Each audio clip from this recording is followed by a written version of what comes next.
Russia-Ukraine crisis. Western powers have agreed to swift and unprecedented sanctions against Russia if it were to invade Ukraine.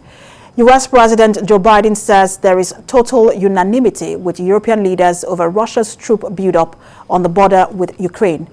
The U.S. has also put 8,500 troops on alert, and despite deploying about 100,000 soldiers to the Ukrainian border, Russia denies plans of an incursion. We have more details in this report. The United Kingdom and the leaders of France, Germany, Italy, Poland and the EU are in agreement with the US tough retaliation stance against Russia if it invades Ukraine. After a meeting by all sides, Mr. Biden said he had, quote, total unanimity with all the European leaders.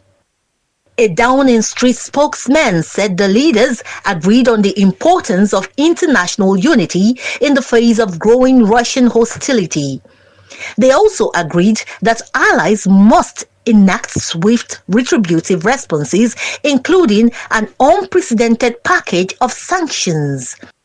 On Monday, British Prime Minister Boris Johnson warned that gloomy intelligence reports suggest Russia is planning a lightning raid on the Ukrainian capital, Kiev. The UK immediately started withdrawing some staff from its embassy in Ukraine. The US took a similar move by ordering relatives of all its embassy staff to leave. But the EU's foreign policy chief, Joseph Borrell, said he would not dramatize the tension, and EU staff are to stay in place for now. There have been differences on the support given to Ukraine. The US and the UK are among the nations to have sent military aid. However, Germany refused Ukraine's request for defensive weapons.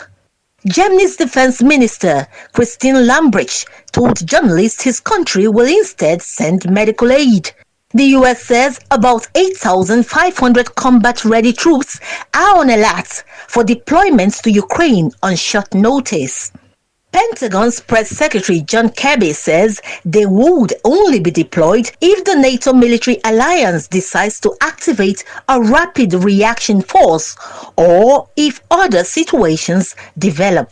Some NATO members, including Denmark, Spain, France, and the Netherlands, are already planning to send fighter jets and warships to Eastern Europe to bolster defenses in the region.